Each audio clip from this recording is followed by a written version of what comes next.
were a few other little stragglers who come in, towards the end. So just for those of you who obviously, had missed several of the classes. So we're talking about the Jews of Spain, and we're 12th century Spain. I already told you about several of the great Rabbonim and their works from that century, but we're about to start the greatest, right, scholar of that time period, who is the Rambam, okay? And that's going to be the focus, of our talk today. I'll just backtrack slightly, just to give you a little overview of what's going on in 12th century Spain, and then we'll devote all our attention to Maimonides, to the Rambam. All right. And I don't know, do you still want me to send any of the papers over to the shul? Okay, so, because I hadn't done it for the last week or two, because I wasn't sure if anybody was even downloading it or not, but I will do so. Okay. Is it possible? Tell me, is it easy for you to put it online? Well, she does. I send it to the shul office, and they're supposed to somehow put it online. So I'm not sure. Oh. You would have to call the office and inquire for them exactly how they're handling everything. Okay. Appreciate it. Fine. Okay, absolutely. Okay, so I think I'll start. You can all mute yourselves, okay? And great to see everybody. Okay, so we were talking about 12th century Spain, and we had talked about that, even though this is like officially considered the last 100 or 300 years of what they call the golden age of Spain, but politically things are going to get much worse for the Jews in that century. And I think it's still considered the golden age just because of the giants of Torah, in scholarship who come out of this time period, up until, the end of, that 12th century. So we're still talking about Muslim rule, right? That's still existing in Spain, but in the 12th century, there are Berbers coming up out of North Africa from Morocco. They are now going to take over as rulers of Spain as well. And I had touched upon this last time, just so you understand that, it was about the Arabs are the ones who came in and conquered that part of the world, and that is true. But they did it with the aid of Berber tribesmen. First they had conquered North Africa, then they crossed the Straits of Gibraltar, and then they conquered Spain. But then the Arabs took all the leadership roles for themselves. So this Berber animosity was growing over all this time. We're talking about over 200 years, because they were relegated to very minor roles in the government. So they're now rising up, and they're going to overtake the powers that be and be the ruling,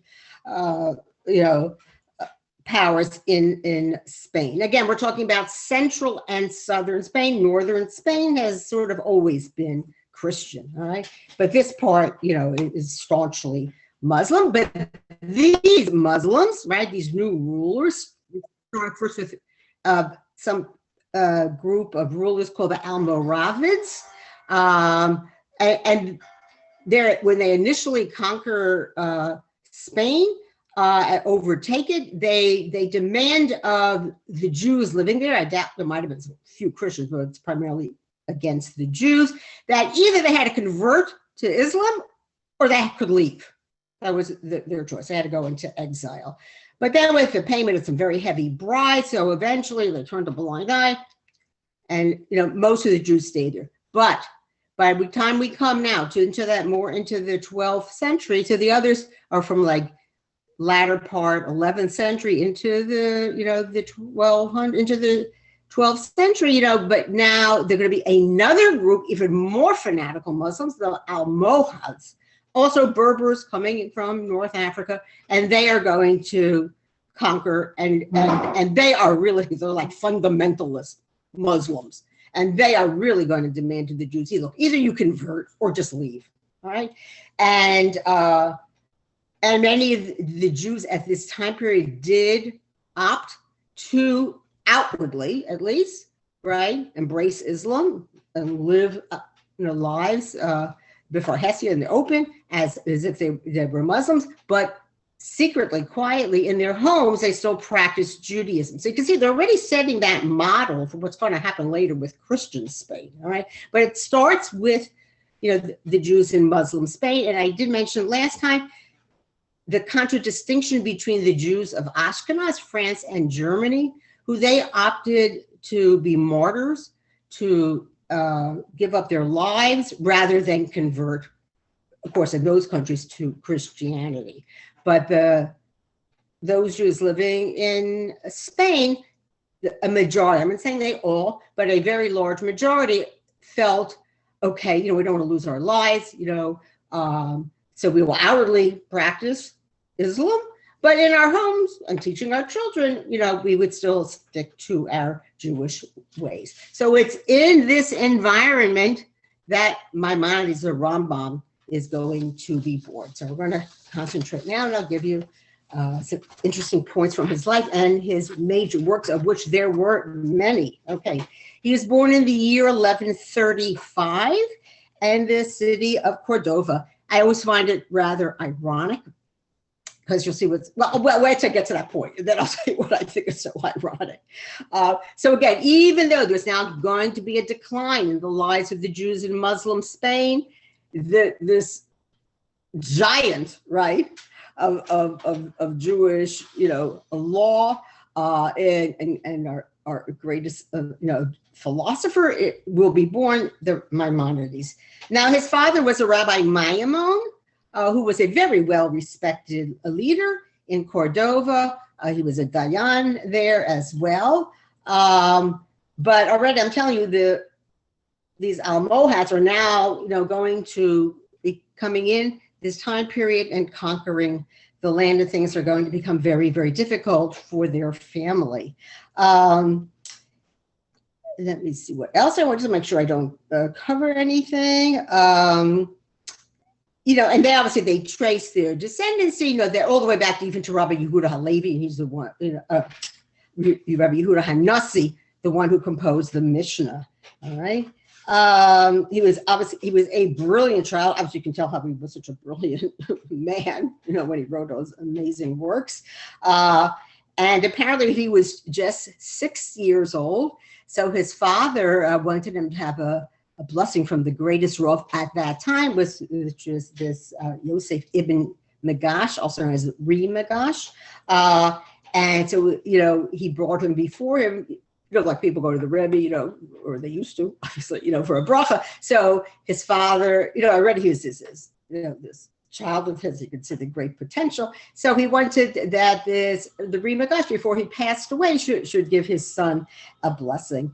And apparently years later, even, I made such an impression on the Rambam that he said whatever he wrote, whatever Torah wisdom, that he expanded upon, it was all due to this bracha that he received right from this Re Magash.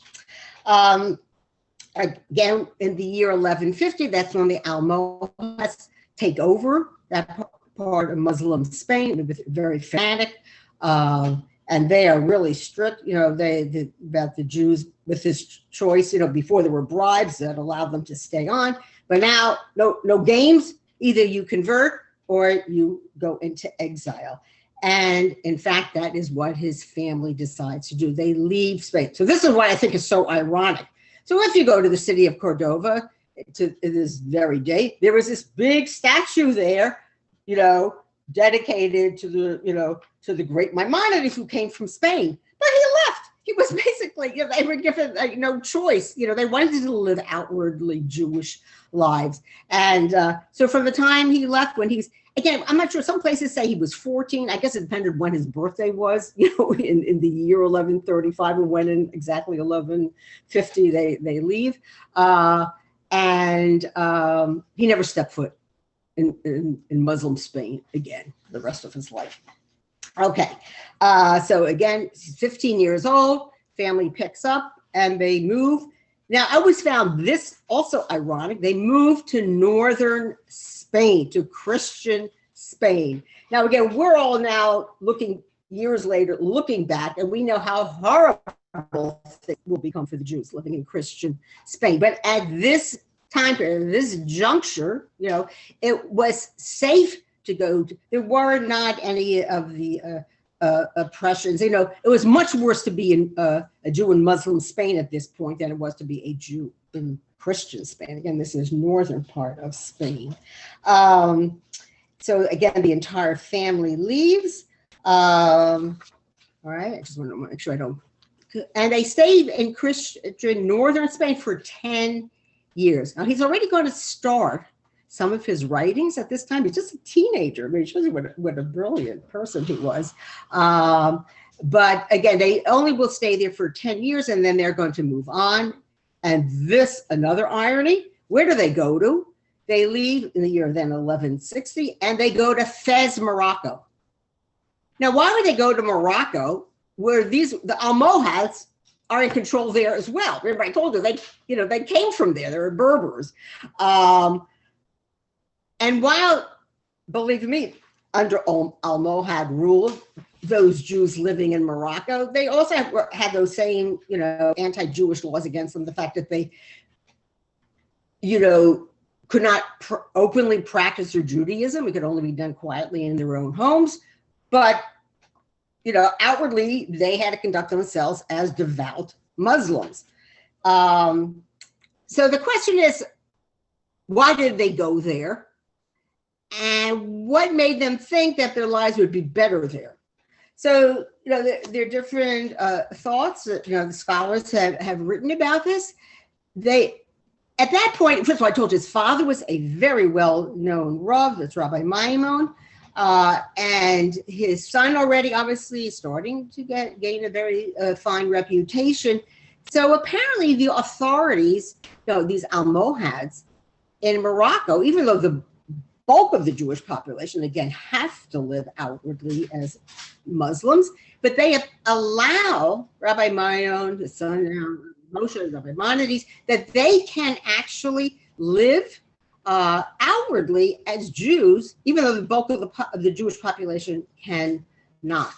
And it's a sort of a stopgap measure, as we'll soon find out, in Maimonides' life. Or the life of his family. And another, I always read, several sources. Another writer feels that perhaps one of the reasons, so why do they allow them in and allow them to live outwardly Jewish lives? Because the young Rabbi Moshe Maimon had a brother, his name is David, we'll learn more about him later on, and apparently he had I presume he's an older brother, was a very wealthy man. He was a merchant, apparently some say he traded in diamonds, so could have been money talks, maybe that was another reason why they allow them to settle in Fez, Morocco, and to leave openly Jewish lives. Now, obviously, you can imagine they're not going to flaunt their Judaism. These are rather difficult circumstances in which they're living. But it was known that they were practicing Jews, even though they would have done it in a rather sort of an under-key fashion. Now, again, I told you he's already starting to write some of the works that he's going to become so famous for. And one of the first things that he actually starts writing, first he composes this very small book. I'm not so familiar with this one. It's called Explaining Philosophic Terms. You can already see his mindset. He's a philosopher. I'm not sure exactly where it was that he was exposed to all these ideas as he's growing up. Obviously his father, he would have learned Torah scholarship from him. Maybe his father himself also engaged in general philosophy, it's unclear. I don't know what kind of schools there would be. Somebody has to mute themselves. Okay, thank you. Right, okay. So whatever the case is, or maybe just on its own, as any very intelligent person, you know, you're always looking to read different things and learn from, you know, many different, you know, avenues, and, you know, so press on his own independently, you know, he, or his father allowed him to go to, I don't know, certain schools where he would have been exposed to philosophy. So again, he wrote this very small book, again, called Explaining Philosophic Terms. And apparently he also wrote an essay around that same time period on the mathematics and astronomy of the Jewish calendar, which is something I noticed because I've been teaching this, you know, from the time period of the Mishnah and the Gemara. And that was the thing a lot of Jewish scholars, you know, wrote about. Those who had the knowledge of math and science, you know, could do that to figure out how the calendar developed, to have the calendar that we have to this day. All right. And then when he was in his early 20s, okay, he, so at this point, he's already living in Fez, Morocco, okay? He began one of his major works. Again, it's not something I would have studied, but it's called Perush HaMishnayos, which is a commentary on the Mishnah, right? And apparently it was like an amazing piece of work, beautifully organized. And I think if one who studies Mishnah, that would be one of the commentaries that one would study. It was completed in the year 1168. Apparently, it was written originally in Arabic. Don't forget, this is his native language. You know, we think of Spain Spanish. It wasn't. They're speaking Arabic. You know, this is Muslim Spain, and so that would have been his mama lashon. So he wrote. Most of his works are written in Arabic, except for one great work in particular. Okay, but right now we're talking about this is the Perush HaMishnayos, commentary on the Mishnah, and it was, you know, it was his way of trying to explain everything, clarify the different points. Although the Mishnah itself is written in most beautiful Hebrew, but to bring, you know, the Jewish, you know, populace to a greater understanding of the brilliant writings that are in the Mishnah. And again, it's organized, as will all his other works, in a very clear fashion, you know, easy to follow. He really explains himself very, very well. And okay, so he viewed this as a way to bring the Mishnah, to understand it to the Jewish world as a whole, not just necessarily just scholars, but like it should be available to all the Jewish people. And it was soon after it came out, it was translated into Hebrew. It didn't take too long. I guess people saw, you know, again, what a brilliant work it was. It was translated into Hebrew, and then even the Ashkenazi world.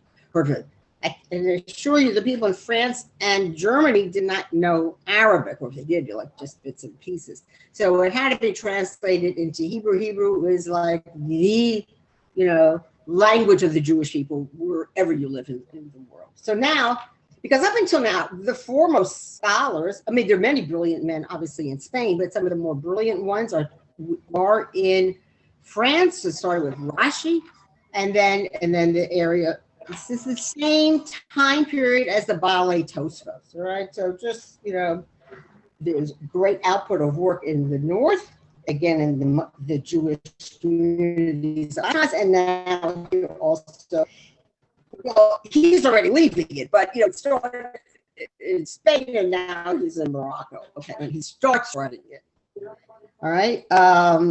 Let me see, make sure I don't lose anything here. Okay, and as I say, it is studied to this very day. It's a brilliant work. And now, so Jews, as I say, beyond the Islamic world are now hearing about him as well. Now, apparently, he also wrote an intro to Pirkei Avos, which has come down as a separate work. And it's called Shemona Prakim, the 8 chapters. Somebody is not muted. If you could please mute yourself, I would really appreciate it. Okay. I will. Rebecca, you have to mute yourself. Okay, thank you. I just wanted to know what rabbi you're talking about. What? Well, I'm talking about 12th century, and that's the time period we are in. And he, you know, Pirkei Avos is obviously the ethics of our fathers. So here he started introducing, now it shows you that how he's going to weave together, but he will be known for general philosophy, particularly the works of Aristotle. He's considered to be an Aristotelian philosopher. I'm talking about Rambam. And also he combines whatever he had learned from various works of Arab philosophers. But he's going to show how Jewish ethics, are of a superior level. And, whatever brilliant things you might have come out of that Greek world or the Arab world, but he's trying to show the supremacy, obviously, of the Jewish world. And apparently, again, it's called Shmona Prakim, and I guess you can find it as a separate work. He also wrote at this time period something which I think you would be somewhat familiar with. He calls them the like Yud Gimel Midos. These are 13 basic principles of faith endemic to Judaism. And if you're interested, you can actually find them. Wait. It's in the Ar Siddurim, okay? And I actually marked it down. Wait a minute. Okay, I just wanted to get a little more natural. Actually, not natural, but and here they are. Actually, they're called Shlosh Ikarim. They're in our siddur. It's at the end of Shacharis davening. You want to look if you ever want to read them on your own. They're at page 178, and that that if you believe in all these things, that you are now a fulfilled Jew.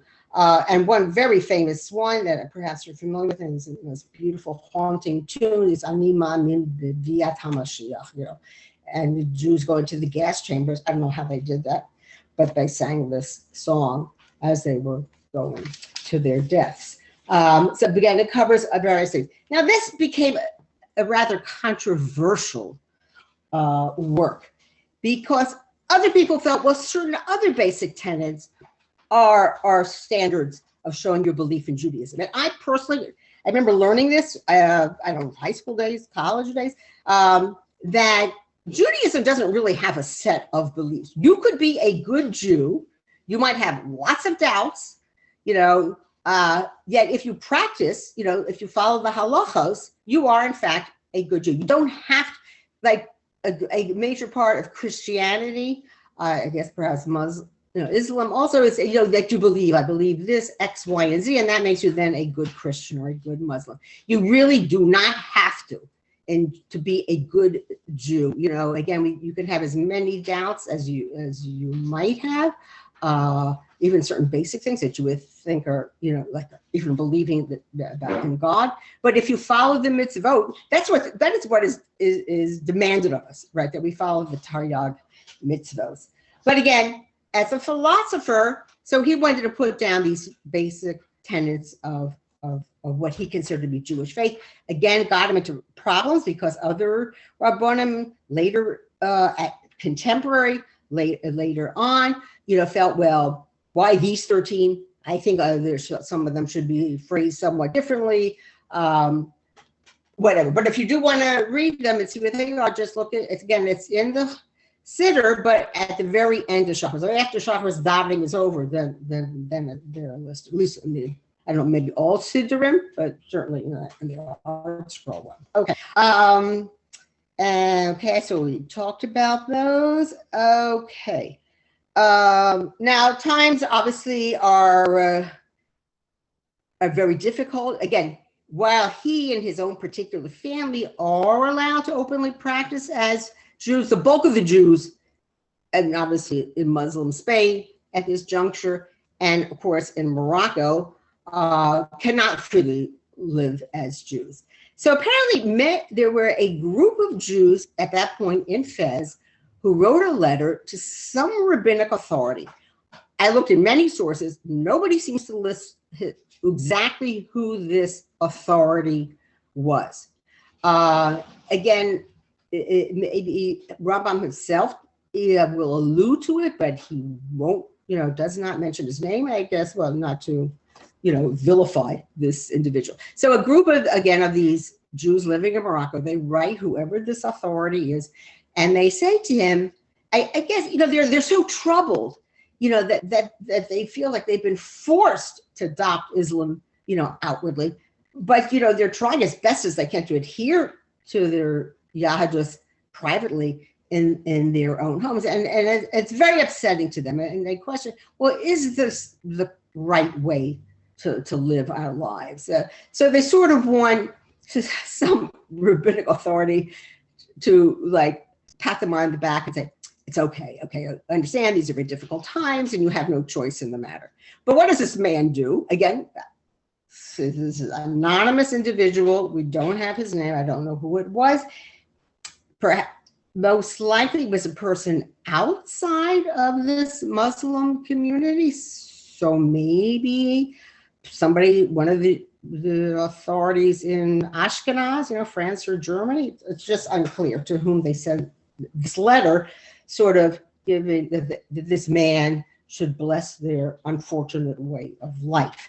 But what the result was that, this letter comes back, the answer, and they're so distraught over this. So some of them actually literally put their hands up in the air and they said, that's it, forget it. So you know what? I'm not getting approval for this.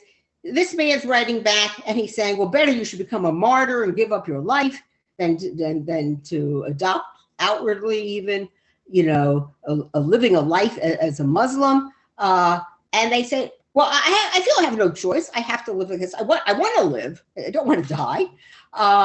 And so some of them opted that, well, they're just going to leave their Judaism completely because there was no way they could live up to this high standard, and they were not willing to give up their lives.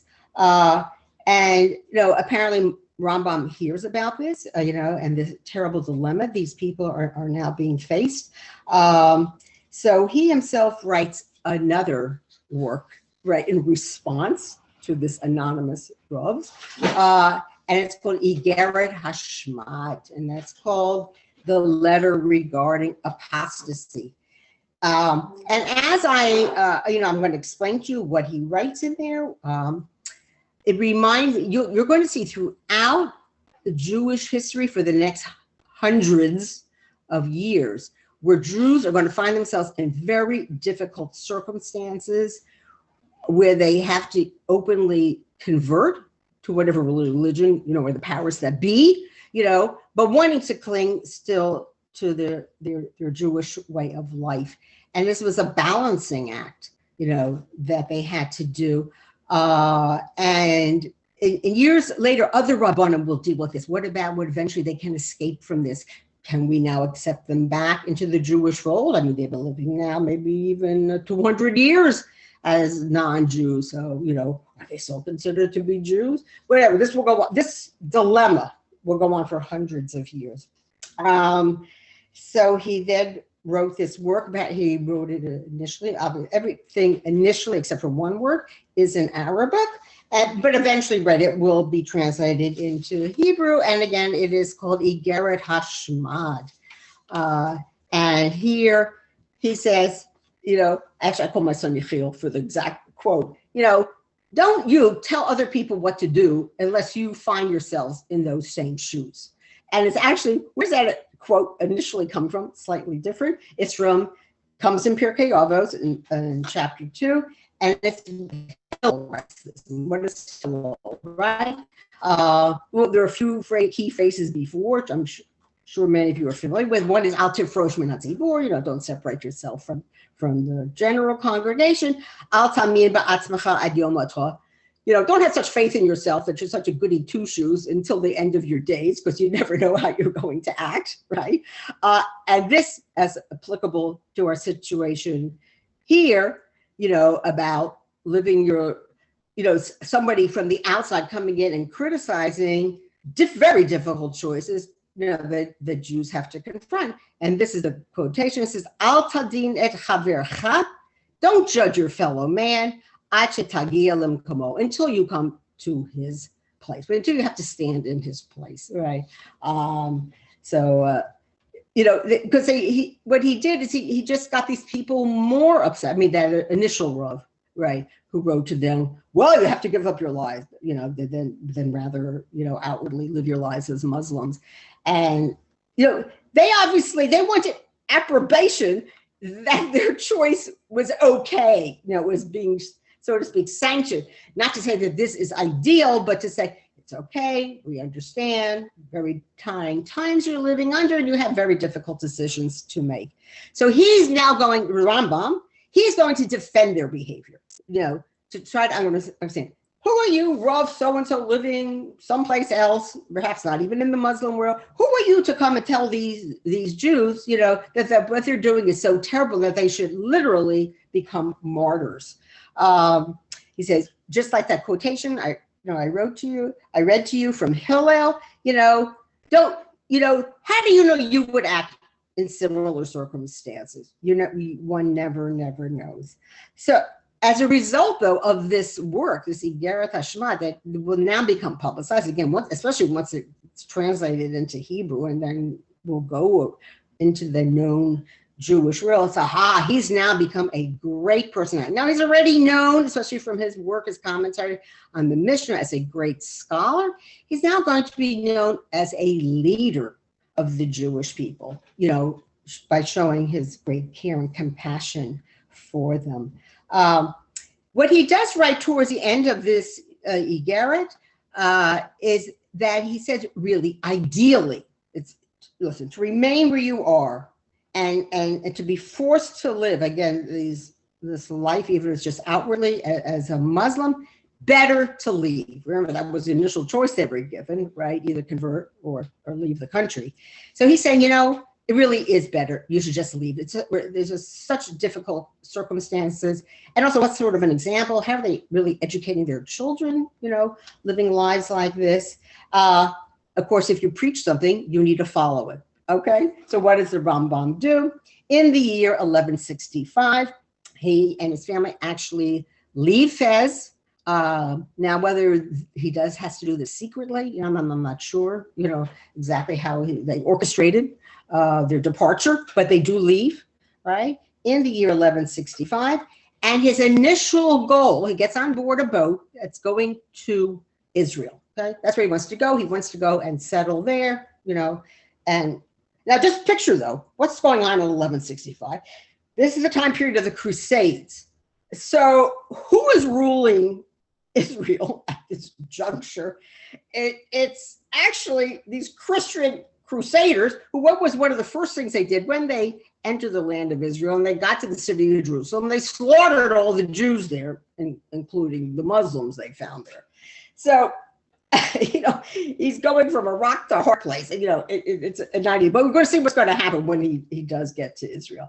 So the big port then, even though Jaffa, it's a very ancient port, but apparently in those days, when a major port was the city of Akko, which is just north of today's Haifa. Haifa didn't exist.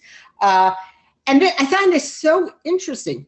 The largest Jewish community in Israel at this time period, right, is Akko, right? That's where most Jews are living. Eventually, some will be in Jerusalem. Eventually, obviously, we know later on, we'll hear much more about the Jews of Tzfat. Yeah, there's some Jews in Tver, but the largest community isn't. Again, forget, these are very troubled time periods. Because while the Crusaders, right, you can go throughout Israel and see these magnificent fortresses that they built, but their position there is somewhat untenable because the Muslims are still skirmishing with them and trying to reconquer the land and bring it back under Muslim control. So he gets there, and apparently, initially they do settle in the city of Akko. But Rambam, right? We learned later he did have a chance, though. He did travel up to Yerushalayim. He went to Hebron. He saw some other famous Jewish sites. And the people of Akko, this brilliant man now in their midst. I mean, his father at this point's an elderly man. So the rising star, is the Rambam. And he's already published several works, and it's known and spread throughout the Jewish world at that time. So they actually want him to stay, to become their Rav. Now, we don't know why, but he decides to leave. He's literally there for a year or possibly even less. I don't know, maybe economically it was very difficult there. Again, I told you they're looking into sort of an untenable situation with their crusaders currently in process, but many battles, being for this is sort of between the second and the third crusade. And again, his brother, remember, David, he's the one who's actually bringing in the money, supporting everybody, all right, because he was this very wealthy merchant. Maybe Acca was not a good base from where he could, conduct his business. I don't know. It's just not, but for whatever reason, they decide to leave. Where do they go? They go to Egypt. This must have been very troublesome, I imagine, for the Rambam, because, we're not supposed to ever go back to Egypt to live there. So I'm sure this was something he probably wrestled with. Here he wanted to go to the land of Israel, but again, for unknown reasons, within a year, he's leaving and he's going to Egypt, which is under a Muslim rule. But they don't care that the Jews can live openly there. They're not these fundamental Islamists. And he settles in the town, which at that point is known as Fostat, but later will be known as Cairo, right? So I think not that I've ever been there, should one ever visit Cairo, I think the old part of Cairo is called Fostat. Listen, he's not happy being in Egypt, but whatever circumstances have led him to this, he's making a life there. But he does suffer some tragedies in his life at this point. Now, again, we know at some point along the way he got married and he had children. But when he arrived in Egypt, shortly after, maybe within the first 2-3 years perhaps, his wife passes away and 2 of his sons die. I don't know if he had any daughters, they're not brought down. He's the only surviving son that we know, his name is Avraham, and he will be known, afterwards he edited his father's works, he defended his father in the face of a lot of controversy, but that's the only child of his that we will know. And of course, and the father to this elderly man dies at this point also. And, there are people there who are jealous, right, of him. Probably people giving him a lot of accolades. There were false accusations brought against him to the Muslim authorities. Look, he survived somehow, right? He manages. But then in the year 1169, that brother David, the one who I told you, who was this very, very wealthy merchant, particularly apparently he was a diamond merchant, he's drowned. I guess it was a storm perhaps or something. Somehow his ship was capsized in the Indian Ocean and he's lost. And apparently a major portion of his wealth was on this boat. Oh my God. So up until now, he's been supporting Rambam's lifestyle, devoted to learning and studying and writing his various works.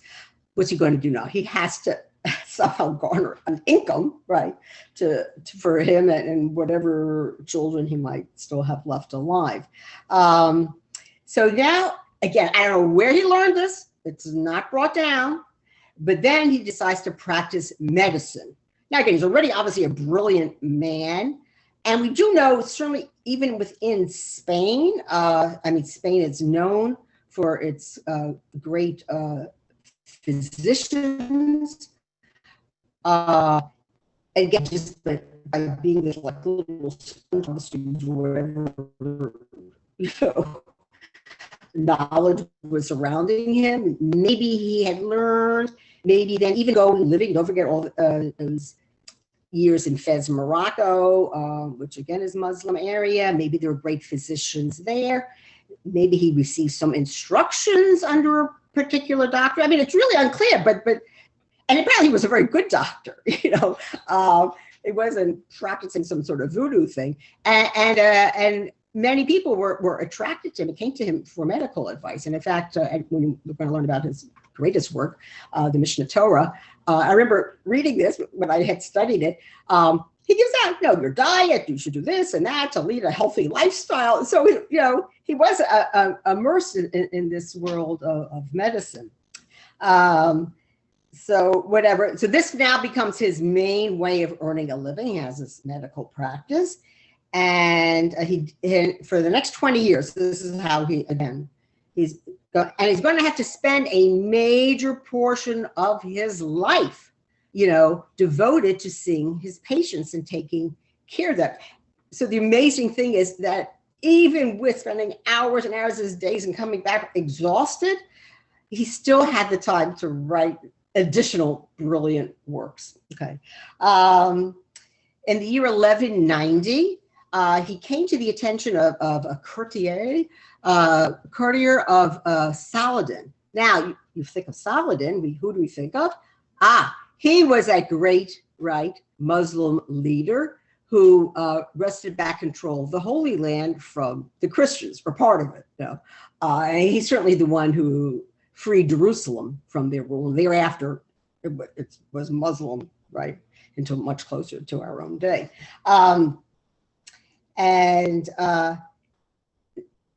So this courtier, he knows of Rambam. I guess he's diagnosed numerous patients, given the proper advice. So he brings him to the attention of Saladin, he's the vizier of Egypt. We always think of him as being the one who conquered Jerusalem, from the Muslims, but he was from Egypt. He was the vizier of Egypt, and he'd been that in a way for 20 years before, and then he helps to reconquer parts of Syria, whatever. He ultimately, orchestrates the gradual expulsion of the Christians from the Holy Land. And he becomes the court physician, right? And again, he's going to spend many, many long hours seeing Saladin, but members of the court, And as I say, even so, he's going to come home and still devote himself to Torah study. But again, as this brilliant man, he's also known as, so to speak, the leader, the man to go to for the Jews, both of Israel, that Palestine, and the Jews of Egypt. All right. Apparently, I read two different sources that said that he did or did not have this title, but I'll tell you what some sources feel, that he was given the title of Nagid, which means the prince of Egyptian Jewry. And apparently then his son and other further generations also then held that title.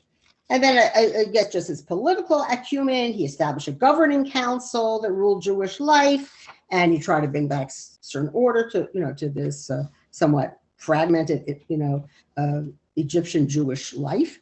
But you could see already from that Iger HaShemad, he always viewed mankind with tolerance and stress the fact we need to get along with one another, not to be at the different extremes. He's famous for the Shvil HaZahav, right? That middle path, the golden path, which, is tolerance, for one another. You don't have to be extremists, be in the middle path. That's what God wants from us. All right. And apparently there were some customs that had become part and parcel of the Jewish life in that part of the world, and he had them abrogated, so they're not true. They're influenced too much by pagan backgrounds. All right, and again, I think he wanted to bring a certain amount of dignity to the Jews of that land, and that outsiders, the non-Jews, would view them, in positive manner, and would come, to greatly respect them, and as a result, be tolerant towards them as being very fine individuals. Apparently, he wrote that when you're in the shul, you have to be properly respectful, conduct yourselves in a decent manner. And one other thing that he's very famous for, starting in the Gaonic periods, there was a schism in Judaism. I mean, albeit it's a small portion, but it's at that point when the Karaite controversy arose, and the Karaim again starts in Gaonic, the area of Babylonia, Persia, where some Jews said, we don't have to follow Torah Shabbal Pet, whatever's in the written form, the Torah Shabbal, that's all we have to follow. And this controversy is going to last for hundreds of years, even though its ruler, eventually, dies. And a lot of the Karaites had then left that area of the Babylonia, Persia, and they migrated to Egypt. And Rabbi Saja Gaon, who actually came from Egypt, he wrote a great polemic against them. And the Rambam also has to deal with it. This will be basically the last time we're going to hear so much about the Karaites, but he's like putting that the decisive thing, the way that they are conducting their lives, that is not the Jewish path. But again, because of his great tolerance, he reached out to the Karaite community. He says, but if you come back, you want to be part of the fold of normative Judaism, that's okay. We will accept you. Obviously, you then have to accept the oral law as your guiding force. But he wasn't like he was making these very sharp divisions that like, goodbye, we don't want anything to do with you. He did want them to come back, and that's how he treated them. Okay. And now we're going to start. I might have to finish more next week, but his magnum opus is the Mishnah Torah. And he began writing this around the year 1170. All right. And it's going to take him 10 years to complete it. It consists of, I own a few volumes. It consists of 14 volumes. It's written in the most beautiful Hebrew. You can very easily follow him and understand him. It's a pleasure, to study. And it's a work of halacha. He obviously combed through the Talmud, the works, the writings of the Gaonim, and then presenting in very orderly fashion what the various halachot are. It also has another name. It's called Yad HaChazakah, and because Yad numerically is 14, and again, there are 14 volumes to this great work. Again, it is arranged by topics. I also teach a course on the Book of Kings, Malachim, and very often, if you look at the commentators, they will make quotations from the Rambam's Hilchos Melucha, what he wrote about what are the laws of a king. All right. Again, it takes him 10 years to write it. Now, it's interesting. When he wrote this book of halacha, he also includes in there any laws that pertain to the land of Israel. That's why he would talk about with the obligations of a king of Israel.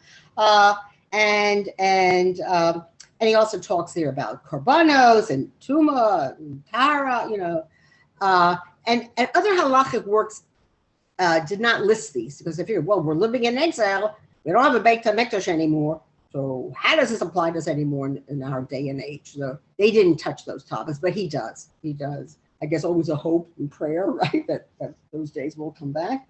It's very, again, I mentioned to you before, it's beautifully written, the most beautiful, concise Hebrew, very easy to follow.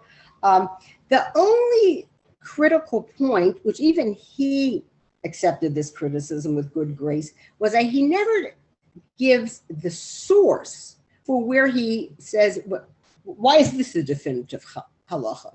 Where are you finding proof for that? That's the one thing he does not list in his Mishnah Torah. Okay, let me just see. But from the time this work, just like Rashi, like once Rashi wrote his commentary on the Gemara and on the whole Tanakh, this becomes like the authoritative subject, even though so many Meforshim after, but one always will study Rashi first. So at this juncture, obviously there are going to be many works of halacha that will come after. There's certainly later on the Shulchan Aruch, but that's centuries after this.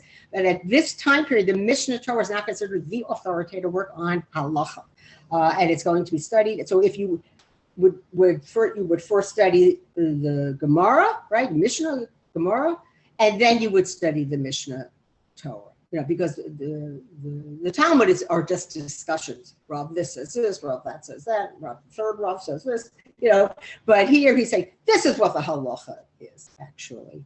Again, became a very popular work, and many scholars acknowledge it. As this amazing contribution to Jewish scholarship. The ones who first, I think, adopted and helped to popularize are the Jews of Provence, which we will learn about after I finish this unit. And they were kept up a great correspondence with the Rambam. Any questions that they had concerning what he wrote here, they wrote back and forth. And I think it's amazing. 325 commentaries, right? Their commentaries are based on the Mishnah Torah. So you can see what an authoritative work this was, that so many great scholars studied it. I mean, they do to this day, and then wrote commentaries upon his writings. He also wrote one other book, halacha type work called Sefer HaMitzvos. Again, initially in Arabic, later translated into Hebrew, and now he just talks about I guess he's more listing them in shorter versions, the Taryag mitzvos, the 13 ones. All right, 613 mitzvos that we have. And it's sort of considered to be like a prologue to the Mishnah Torah. All right, so I'm going to stop here. Next time we will do Moreh Nevuchim, which became a very controversial work with him. It's great philosophic work. But I want to give it due time, to expand on it and what's included in there and what the major controversy was. So we'll do that next. But you already can see this brilliant scholar. I think what I admire so much about him, besides his brilliance, is his very tolerant attitude towards all mankind. That he's accepting, of everyone. He deals with such kindness and compassion towards the Jews he's in come encounter with, and he's always trying to reconcile the outside world and their views together with Judaism, and that will lead him why he's going to write Moreh Nevuchim, the Guide to the Perplexed. Okay, be well, everybody. Great to see you. Everybody, take it easy. Should have a good upcoming week, please, guys.